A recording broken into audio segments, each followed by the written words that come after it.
আসসালামু আলাইকুম। আশা করি আপনারা সবাই ভালো আছেন, সুস্থ আছেন। আমি আল্লাহর রহমতে বেশ ভালো আছি। তো অনেকে অনেক দিন ধরে অপেক্ষা করতেছেন আমার দ্বিতীয় ভিডিওটি দেখার জন্যে। তো আসলে আমি একজন ফুল টাইম জব হোল্ডার, আমার হাতে সময় কম থাকে, প্লাস কলিগ যারা আছে তাদের হাতেও খুব কম সময় থাকে। এই জন্য আমি আগেভাগেই ক্ষমা চেয়ে নিচ্ছি। তো যাই হোক, আজকের বিষয়টা আমি নির্ধারণ করেছি। এই যে অ্যারাবিক যে বর্ণমালা রয়েছে, এবং এই যে বর্ণের মধ্যে কিছু মিলামিল এবং অমিল, মানে মিল এবং অমিল বা সাদৃশ্য বা বৈসাদৃশ্য রয়েছে, সেগুলার কে আমি পয়েন্ট আউট চেষ্টা করব, এবং পাশাপাশি যে সাদৃশ্য যে বর্ণ আছে সেগুলার কিছু ফটো দিতে আমি বা ইমেজ বা ছবি শেয়ার করতে আমি চেষ্টা করব। তো যাই হোক, আপনারা জানেন এই যে আরবি ভাষা, শুধু আরবি ভাষা নয়, পৃথিবীর যে কোনো ভাষা স্থানভেদে, বাংলা ভাষার কথাই ধরুন, এটা স্থানভেদে দেখা যায় সেটা একটু বিকৃতি হয়, একটু পরিবর্তন হয়। যেমন চট্টগ্রামের ভাষা বাংলা ভাষা, সিলেটের বাংলা ভাষা, নোয়াখালীর বাংলা ভাষা, বা খুলনা অঞ্চলের বাংলা ভাষা, বা কলকাতার বাংলা ভাষা, দেখা যায় এক একটা অঞ্চলের ভাষার এক একটা বলার স্টাইল এবং ভাষার যে শব্দগুলা রয়েছে অথবা বর্ণের যে বিকৃতি সেটা বিদ্যমান। অনুরূপভাবে আরবিতেও অনুরূপভাবে লক্ষ্য করা যায়। বিভিন্ন অঞ্চলের ভাষাভাষীরা বিভিন্নভাবে কথা বলে, বিভিন্নভাবে শব্দ চয়ন করে, এবং বর্ণগুলোও দেখা যায় অনেক সময় বিকৃতভাবে উচ্চারণ করে। এই যে বর্ণের যে বিকৃত উচ্চারণ, আপনাদেরকে একটু উদাহরণ দিলে আপনারা বুঝতে পারবেন। যেমন কলকাতার ভাষায় দেখা যায় আমরা যেটাকে আজকে বলি, ওরা বলে সেটাকে আজগে।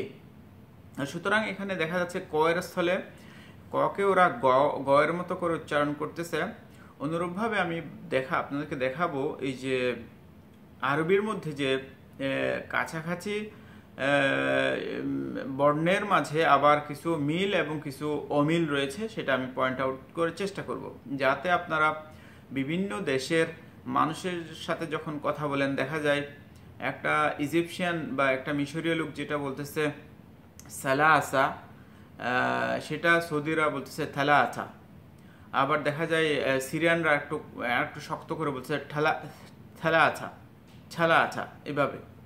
তো আমি চেষ্টা করব আপনারাও একটু মনোযোগ দিয়ে শুনবেন, যাতে আপনারা কিছু উপকৃত হতে পারেন, এবং আপনারা উপকৃত হতে পারলে আমি নিজেকে ধন্য মনে করব।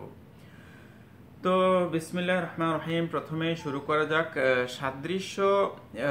প্রথমে আরবিক যে বর্ণগুলো আছে, আরবিতে বর্ণ হচ্ছে, আরবি ভাষায় মোট বর্ণ হচ্ছে 29টি বর্ণ রয়েছে। এই হরফসমূহ 17টি স্থান থেকে উচ্চারণ হয়, এবং এই জায়গা থেকেই উচ্চারণ হয়। এটাকে আরবিতে হালাক বলা হয়, যাকে আমরা বাংলায় বলি কণ্ঠনালী। এই কণ্ঠনালী থেকে 17টি স্থান থেকে, মানে 17টি স্থান এই কণ্ঠনালীর সংস্পর্শে এসে বা সাথে সমন্বয় ঘটিয়ে আপনার এই অ্যারাবিক বর্ণগুলো উচ্চারিত হয়।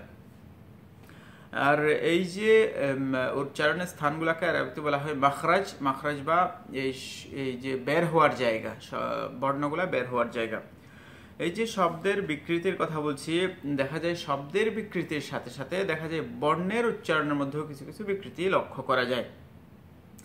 যাই হোক, আমি প্রথমে একবার আরবিক বর্ণগুলা উচ্চারণ করে নিই, আপনারা একটু মনোযোগ দিয়ে খেয়াল করবেন। আলিফ, বা, থা, থা, জিম, হা, খা, দাল, ذال, را, زه, سين, شين, طات طاء ظاء عين فاء قاف كاف لام মিম নুন ওয়াও হা হামজা। এটা হচ্ছে একটা শুদ্ধভাবে ভাষা শেখার যে ফাউন্ডেশন, সেটার যে বর্ণমালা শেখার দরকার। তো এটা হচ্ছে প্রতিটি লোকাল অ্যাকসেন্টের জন্য কিন্তু একই বর্ণমালা, কিন্তু অঞ্চল ভেদে সেটা একটু কম বেশি হয়ে একটু উচ্চারিত হয় এইরকম আর কি। তো দেখা যাক সাদৃশ্য নাম্বার 1। আমরা যে আগেই বললাম যে আরবিতে 29টা বর্ণমালা রয়েছে, এর মধ্যে দেখা যাচ্ছে তা সা সিন, তা সা সিন। তা এটা বাংলা ত এর মতোই উচ্চারিত হয়। থাটা হচ্ছে অনেক সময় দেখা যাচ্ছে স এর মতো উচ্চারিত হয়, কিন্তু এটা তা আর স মানে ত আর স এর মাঝামাঝি হ্যাঁ সফটলি উচ্চারণ হবে। কিন্তু দেখা যাচ্ছে এই থাটা দেখা যাচ্ছে সৌদিরা বা মিডল ইস্টের লোকেরা দেখা যাচ্ছে থা এর মতো উচ্চারণ করতেছে, যেমন থালাথা, ইথনিন, ইথনিন, থালাথা, এভাবে থা এর মতো উচ্চারণ করতেছে। আবার ইজিপশিয়ানরা বা মিশরের লোকেরা দেখা যাচ্ছে সেটাকে সা এর মতো উচ্চারণ করতেছে, সিনের মতো উচ্চারণ করতেছে, চ এর মতো উচ্চারণ করতেছে, সালাসা। এরা বলতে তিনকে বলতেছে সালাসা। সুতরাং আপনারা যখন খেয়াল রাখবেন ইজিপশিয়ানদের সাথে কথা বলতেছেন, তখন দেখবেন যে ওরা সাটাকে স এর মতো উচ্চারণ করতেছে, আর মিডল ইস্টের লোকেরা সেটাকে ত এর মতো উচ্চারণ করতেছে। আবার দেখা যাক সেন, সেনটা সবসময় দেখা যায় সেটা স এর মতোই উচ্চারিত হয়। ভালো করে লক্ষ্য করেন, সিন। তারপর দেখা যাক সাদৃশ্য নম্বর 2। এখানে আগের বর্ণের সাথে আরো দুটা বর্ণ যুক্ত হয়েছে। আগের বর্ণ হচ্ছে সা, সিন, সাদ, শিন। শিন আমরা বাংলাতে যখন লিখি থাকে মোটামুটি ছ দিয়ে বা চ দিয়ে উচ্চারণ করি, সিনটাকে ছ দিয়ে উচ্চারণ করি, সটটাকেও দেখা যায় প্রায় ছ দিয়ে উচ্চারণ করি, শিনটাকে দন্তস অথবা তালব্য স দিয়ে উচ্চারণ করে থাকি বা লিখে থাকি। যাই হোক, আগেই বললাম যে থাটা অনেক সময় সা এর মতো উচ্চারণ হয়। ইজিপশিয়ানরা এটাকে সিন আর সা এটা পার্থক্য করা কঠিন। সদ সতে একটু পূর্ণ ভাবে উচ্চারণ হবে, পূর্ণ একটু এটা একটু ভারীভাবে উচ্চারণ হবে। স স স স আপনার চেষ্টা করেন, স স একটু এখানে একটু মানে জিহ্বাটা এখানে আপনার তালুতে লাগবে না, স একটু ফাঁক থাকবে, এরপরে ডেলিভারি দিবেন। এরপর হচ্ছে শিন। তা আমরা সালাসা আগেই বললাম, সিন দিয়ে একটা শব্দ বলা যায় সাতার। সাতার সাতার মানে হচ্ছে যে আপনার আমরা যে বলি সাতার ঢাকা বা যাই হোক। এরপরে সদ সদ সবর, সবরুন জমিল, মানে সবরুন জমিল মানে হচ্ছে যে সবুরে মেওয়া ফলে বা সবর ধৈর্য হচ্ছে সুন্দর, মানে ধৈর্য ধারণ করাটা সুন্দর। সবরুন জমিল বাংলাতে বললে আমরা সবর মেওয়া ফলে। শিন শামস, শামস শামস ইয়া শামস, সিন দিয়ে বলা যায় ইয়া সাইফুদ্দিন, ইয়া সেফ, ইয়া সেফ। সদ দিয়ে বলা হয় ইয়া সবরি, ইয়া সাবের। শিন দিয়ে বলা হয় ইয়া যেরকম বলেছি ইয়া শামস, ইয়া শাবান। আবার শাবান একটা মানুষের নামও হয়, আবার মাসের নামও হয়।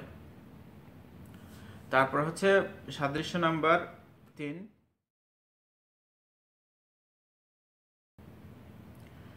হা, খা, হা।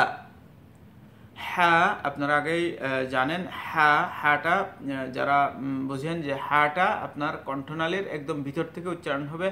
হা এরকম আরেকটা শব্দ আছে, আরেকটা অক্ষর আছে, সেটা হচ্ছে আইন। এরপর আছে আছে খা, এরপর আছে হা। হা এটা বাংলাদেশে যারা অ্যারাবিকের উস্তাদ আছে ওনারা বলেন যে হাই হত্তি। তারপরে আরেকটাকে বলা হয় হাই হাওয়াজ, মানে যেটা হত্তি মানে একদম লাস্ট থেকে উচ্চারণ হয়, আর হাটা আপনার শুরু থেকেই কণ্ঠ একদম শুরু থেকে, এটা আপনি আস্তে করে ছেড়ে দেবেন হা। তো একটা শব্দের উদাহরণ দিয়ে দিই। হা হচ্ছে আপনার হ্যালামুন। হ্যালামুন মানে হচ্ছে আপনার স্বপ্ন দেখা বা স্বপ্ন। খা খবির। খবির মানে এক্সপার্ট। তারপর খের। খের তাইব খের, আমরা আরবি বলার সময় অনেক সময় বলি যে তাইব খের মানে আচ্ছা ঠিক আছে, খের ভালো, ঠিক আছে, দেখা যাক, এরকম। তারপর হচ্ছে খালাস। খালাস খালাস খা দিয়ে আরেকটা শব্দ বলা যাচ্ছে খালাস। খালাস খালাস, আপনি যদি এখানে হালাস বলেন হবে না, আর হালাস বললেও হবে না, এটাকে খা খালাস বলতে হবে। এবং আপনি ওভাবে বললে অ্যারাবিয়ান লোকরা আপনার একবারেই আপনাকে বুঝতে পারবে। কিন্তু আপনি যদি অন্যভাবে বোঝার চেষ্টা করেন সেটা, তাহলে ওরা সহজে বুঝতে পারবে না, জিজ্ঞেস করবে, বারবার জিজ্ঞেস করতে থাকবে। তারপরে মানে একটা অনেক সময় দেখা যায় একটা ভুল বুঝাবুঝি, একটা আন্ডার এস্টিমেটের সুযোগ হয়ে যায়। তো আমার অফিসে এরকম একটা লোক আছে, আমি কোনো অঞ্চল বা নাম বলতে চাচ্ছি না, দেখা যায় ও কিছু অ্যারাবিক বলতে চেষ্টা করে, হয়তো তার অ্যারাবিক ব্যাকগ্রাউন্ড ছিল কিন্তু সেটাতে একটু চর্চা কম আছে হয়তো।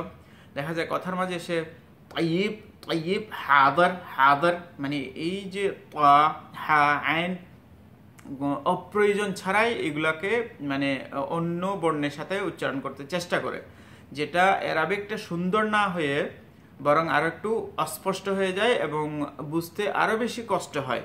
যারা একটু নর্মাল ডেলিভারি দেয় তাদের থেকে মানে তাদের কথাগুলো যেভাবে সহজে বোঝা যায়, অনেক সময় দেখা যায় একজন অ্যারাবিক ছোটকালে পড়ছিল কিন্তু চর্চার অভাবে আইন চিনে, শিন চিনে, হা চিনে, ত চিনে, সদ চিনে, কিন্তু সেটাকে তো আর সব জায়গায় আপনি আ শা হা এভাবে আপনি ব্যবহার করতে পারবেন না।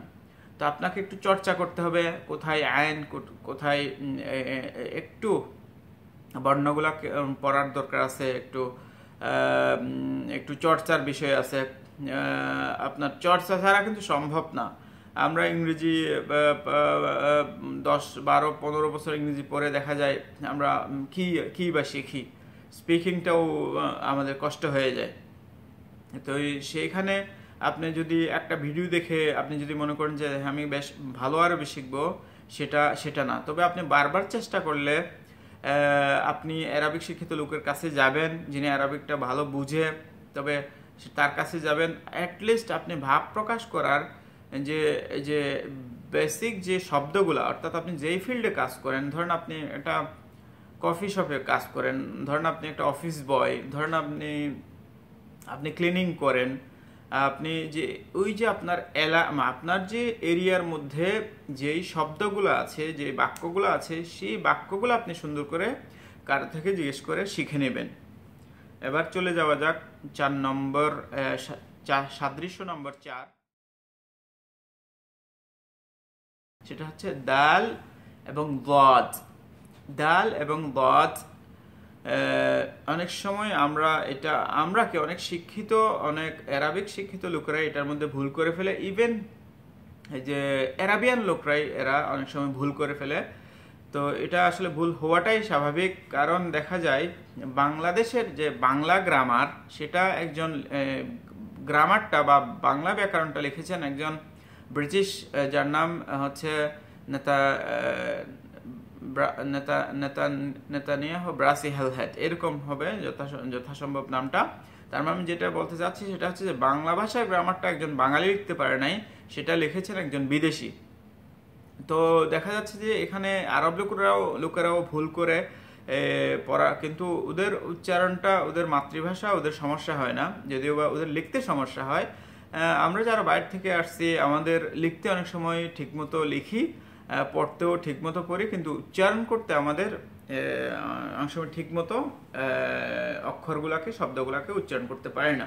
তো দাল ضاد, আপনি দাল আর ضاد, দাল দালটা সিম্পলি দাল, জিহ্বার আগাটা এখানে দাঁতের গোড়ায় লাগবে ضاد, আর এখানে ضاد বলার সময় এটাকে পুরো চ্যাপ্টা করে জিহ্বার আগাটা চ্যাপ্টা করে পুরোটাই উপরে লাগবে ضاد ضاد, একটু একটু আবার হাওয়াও থাকবে ওখানে, একটু একটু খোলাও থাকবে। যাই হোক, এই যে মাখরাজগুলো আমি আলাদা করে ইনশাআল্লাহ আল্লাহ যদি তৌফিক দেয় আলাদা করে আবার আলোচনা করার চেষ্টা করব। তবে আমি অত বেশি এক্সপার্ট নই, কিন্তু আমি বারবার চেষ্টা করতেছি যে আমরা যে এখানে লোকাল কথাগুলো বলি এবং যে আমরা বিভিন্ন ন্যাশনালিটির আন্ডারে কাজ করি সেই প্রেক্ষাপটে আমি আপনাদেরকে কিছু কথা বলার চেষ্টা করতেছি। তো ডাল দিয়ে একটা উদাহরণ দেওয়া যায়, যেমন দালাল, এটা মানুষের নাম হয়। তারপরে হচ্ছে গিয়ে সত্যি মনে পড়তেছে না, ضاد দিয়ে একটা উদাহরণ দিই। ضاد হচ্ছে ضفدع, ضفدع হচ্ছে ব্যাং, ضفدع ضفدع মানে ضف ضافা দাল আইন ضفدع। এখানে দুটো উদাহরণ একসাথে আছে। ضفدع ضفدع, দটা বাংলা দ এর সাথেই যায়। আর ضف এটা একটু একটু ভিন্নতা আছে, আপনারা একটু চেষ্টা করবেন, আপনারা শিখে ফেলতে পারবেন। তারপরে দেখা যাক সাদৃশ্য নম্বর 5। এখানে 4টা বর্ণ আছে, 4টার মধ্যে দটাও আছে। প্রতিটা বর্ণতেই একটা করে নোক্তা আছে। একটা হচ্ছে জাল, জাল এটা বাংলার জয়, কোনো জয়ের সাথে মেলাতে পারেন, বাট পুরোপুরি জয়ের মতো না, এটা জিহ্বাটা আগে লাগবে গুড়াই। জাল জাল, যেরকম সা সা উচ্চারণ হতো ওরকম জালটাও উচ্চারণ হবে। তারপর জা জা, জিহ্বাটা লাগবে এখানে মারির এবং এই যে দাঁতের শেষ প্রান্তে মারির ওদিকে লাগবে। জ জ জ হচ্ছে ضاد আর দালের মাঝামাঝি জ। দুলম দুলম দুলম দুলমুন যুলমাতুন ইয়াউমিল কিয়ামা, দুলম হচ্ছে অন্যায়। আপনি বলবেন যে হাযা যুলম, কেউ আপনাকে প্রতি অবিচার করলে বলবেন হাযা যুলম লা ইয়াসির মা ইয়াজুজ, এটা তো ঠিক না, এটা তো ঠিক না, এটা এরকম করাটা ঠিক না। দুলম। জাল যারা, যারা হচ্ছে একটা কোনো কিছু একটা ধরার যে এটাকে যারা বলা হয়, যারা আযরা বলা হয় বা যারা। এই সময় দেখা যায় ওরা এক বচন বা বহু বচন ইউজ করে, আমরা কোনো শব্দকে আমরা এক বচন ইউজ করি আর ওরা বহু বচন ইউজ করে, আমরা বহু বচনে ইউজ করি, ওরা এক বচনে ইউজ করে। তারপর জেন, জেন হচ্ছে জেন কেফ হাল তাইয়িব, জেন জেন একটা মানুষের নাম, আবার জেন মানে ভালো, যেমন আছে জেনুল আবেদিন। তারপর হচ্ছে জেরা, জেরা মানে হচ্ছে আপনার চাষাবাদ করা বা প্লান্টেশন। জেরা জারে মানে হচ্ছে কৃষক, যিনি চাষ করেন। ضاد দিয়ে আগেই বললাম জ জ যুলম যুলম জ। জালিমিন, জালেমের অন্যায়কারী বা অত্যাচারের বহুবচন হচ্ছে জালিমিন। ضاد এরপর ضاد আগেই বলেছি। ضفدع উদাহরণগুলা সন্নিবেশ করতে পারি না, এই জন্য দুঃখ প্রকাশ করছি। ইনশাআল্লাহ পরবর্তীতে আরো উদাহরণ দিয়ে আপনাদেরকে বোঝানোর চেষ্টা করব। সাদৃশ্য নম্বর 6।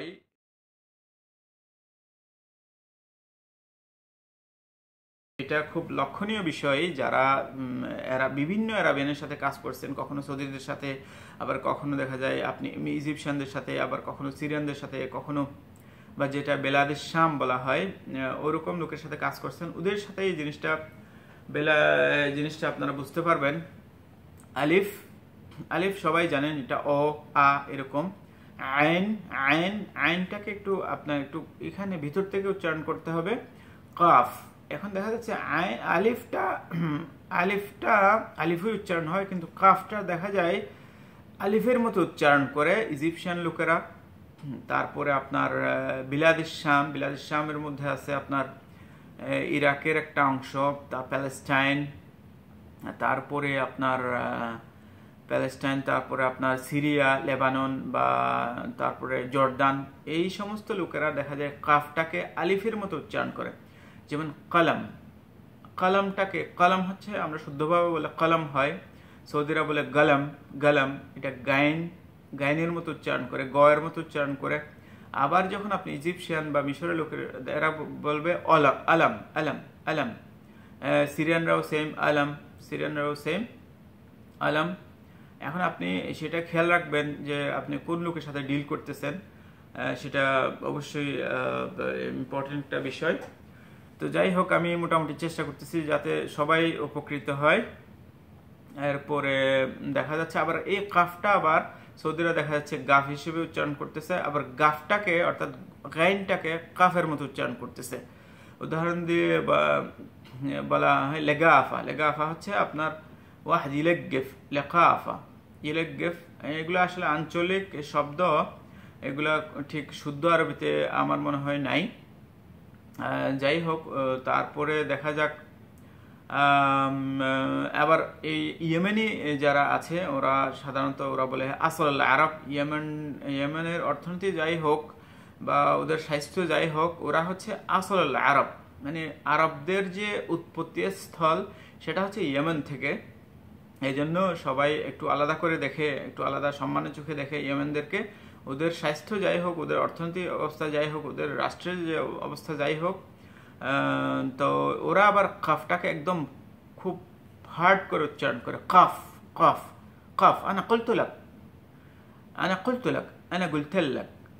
তারপরে একই শব্দকে না কুলতুলাক মানে আমি বলেছি, আবার এরা সৌদিরা বলছে আনা গুলতুল্লাক, আগুল্লাক, এভাবেও বলে। আবার ইজিপশিয়ান এবং আনা উলতুলাক, আনা উলতুলাক, উ হয়ে গেছে, এটা অ হয়ে গেছে, উ হয়ে গেছে, কাফটা আলিফ হয়ে গেছে তার মানে। তো এই জিনিসগুলো খেয়াল রাখবেন। তারপরে দেখা যাচ্ছে আপনার এরকম পরে দেখা যায় সাদৃশ্য নম্বর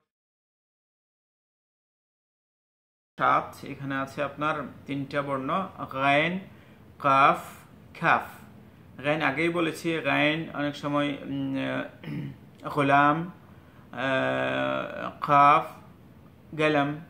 দেখা যাচ্ছে সৌদিরা এটা গাইনকে কাফ ওর মতো উচ্চারণ করতেছে, তারপরে কাফটাকে আবার গাইনের মতো উচ্চারণ করতেছে। আবার এই কাফটাকে আবার ইজিপশিয়ানরা কাফের মতো উচ্চারণ করতেছে।